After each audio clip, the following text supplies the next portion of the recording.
Assalamualaikum warahmatullahi wabarakatuh. Nama saya Muhammad Syafiq bin Azali, Memetik C19B0239. Okey, hari ini saya akan menerangkan tentang pengenalan Masjid Ulul Albab. Okey, Masjid Ulul Albab ini adalah sebuah masjid kayu cengal yang terletak di kampung Seberang Jetih, Terengganu. Seni bina masjid ini menjurus kepada seni bina Melayu bercirikat Islam. Masjid ini mampu menampung seramai 1,500 jemaah pada satu-satu masa. Sultan Terengganu, Sultan Mizan Zainal Abidin telah merasmikan masjid ini pada hari Jumaat 24 Februari 2012. Turut hadir ialah Menteri Besar Terengganu iaitu Datuk Seri Ahmad Said, Setiausaha Kerajaan Negeri Datuk Mazlangah, Pembesar serta Kenamaan Negeri. Kos pembinaan masjid ini ialah sebanyak RM12.3 juta di atas tapak seluas 0.2 hektar bagi menggantikan masjid lama yang uzur dan mengambil masa selama 2 tahun untuk disiapkan.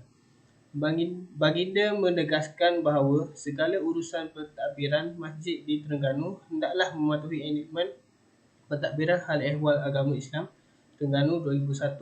Begitu juga dengan pelantikan imam Bilal serta jawatankuasa masjid. Masjid ini ialah hasil rekaan Wang Mustafa Wansu dari syarikat Hazanah Seni Warisan. Wang Mustafa Wansu ialah seorang pengukir ternama yang merupakan anak jati besar dan diangkat sebagai adik guru ukiran kayu Malaysia yang dipertanggungjawabkan memberi sentuhan kepada wajah masjid ini. Ia lengkap dengan dewan solat, pusat sumber, olah besar dan landscape untuk kawasan rekreasi kepada orang ramai yang berkunjung mengerjakan ibadat di situ. Arkitek A.R. Ahmad Hilmi Abdullah dari AHA Arkitek menyifatkan ia permulaan kepada usaha menyuburkan seni bina Melayu Islam. Banyak motif songket Terengganu digunakan dalam seni bina masjid ini. Assalamualaikum, saya akan menerangkan tentang sejarah Masjid Ulul Albab. Masjid ini dibina antara tahun 2009 dan 2011. Ia telah dinamakan semula dari Masjid Kayu Seberang Jertih ke Masjid Ulul Albab oleh Sultan Terengganu, Sultan Mizan Zainal Abidin pada Februari 2012 ketika masjid itu dirasmikan. Direka dan dibuat oleh tukang kayu tempatan terkenal bernama Wan Mustafa Wansu. Masjid ini merupakan masjid pertama di negeri ini yang akan dibina mengikut konsep seni bina Melayu tradisional. Melambangkan keindahan ketukangan Melayu tradisional, ia diilhamkan dari Masjid Kampung Laut, sebuah masjid kayu bersejarah di Nilampuri.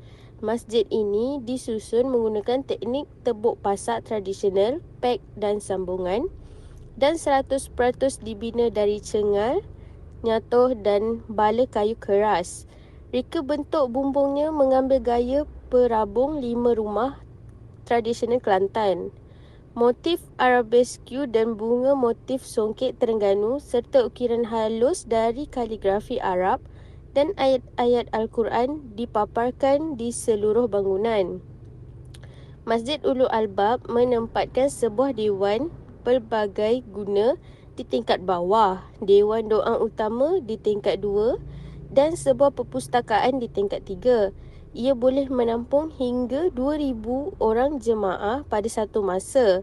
Lokasi masjid ini telah kami masukkan ke dalam peta tempat menarik ini. Selain Masjid Hadari yang menggabungkan unsur seni bina dua zaman kegemilangan peradaban Islam, Timur Tengah dan Sepanyol terpaku di tengah pekan itu, kini sebuah lagi masjid turut menjadi mercu tanda barunya. Masjid baru Seberang Jertih mula digunakan Ramadan lalu yang awalnya bergelar sebagai Masjid Kayu. Ia memancarkan ketinggian seni bina dan seni pertukangan Melayu silam yang kian lama seolah-olah dilupakan oleh penguasa atau perancang apabila setiap masjid ingin didirikan. Nama saya Nufaria Zahra binti Muhammad Nasir dan saya memegang kad matrik bernambah C19B0512. Masjid ini direka dan dibuat oleh tukang kayu tempatan terkenal bernama Wan Mustafa Wan Su. Masjid ini merupakan masjid pertama di negeri ini yang akan dibina mengikut konsep seni bina Melayu tradisional. Masjid ini melambangkan keindahan ketukaran Melayu tradisional. Ia diilhamkan dari Masjid Kampung Laut, sebuah masjid kayu bersejarah di Nilampuri. Masjid ini disusun menggunakan teknik tebuk pasak tradisional, iaitu menggunakan peng dan sambungan, dan 100% dibina dari cengal, nyatuh dan bala kayu keras.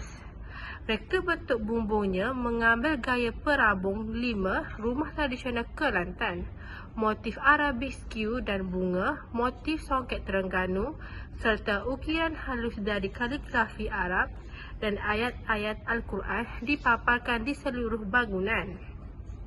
Masjid Ulul Albab menempatkan sebuah dewan pelbagai guna di tingkat bawah, dewan doa utama di tingkat 2 dan sebuah perpustakaan di tingkat 3.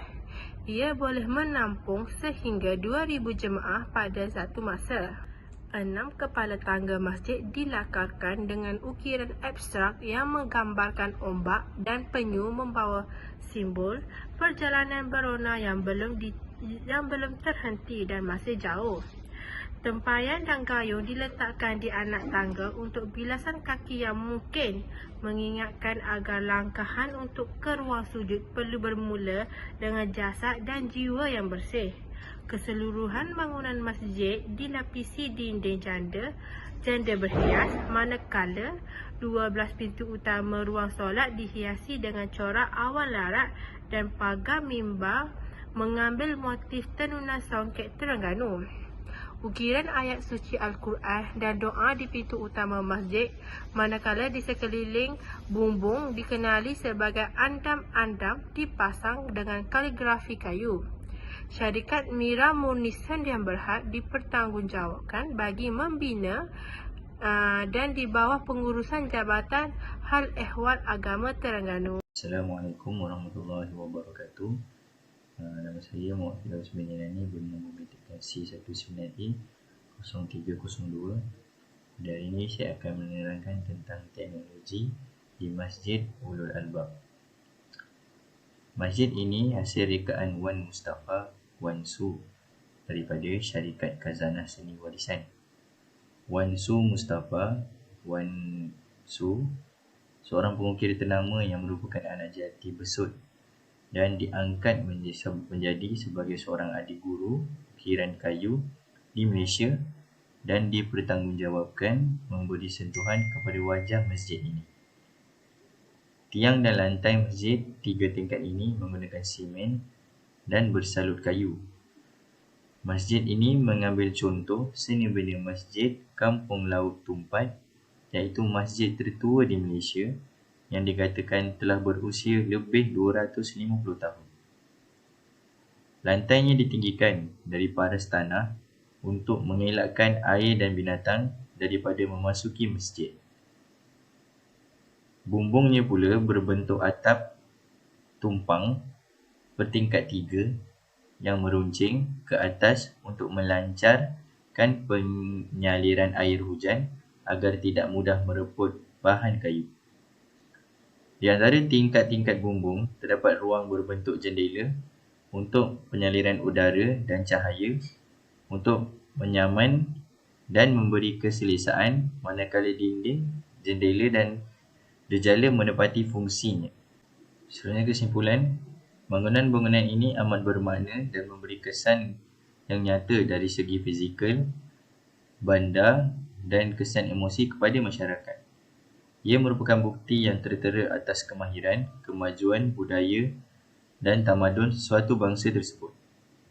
Bangunan-bangunan bersejarah yang masih kekal ini bukan sahaja penting untuk generasi kini, malahan sebagai rujukan untuk generasi yang akan datang. Adalah diharapkan melalui tinjauan ringkas ini, ia dapat memberi pengetahuan dan imbasan kembali sejarah negara Malaysia di samping dapat menerokai keunikan seni bina bangunan bersejarah.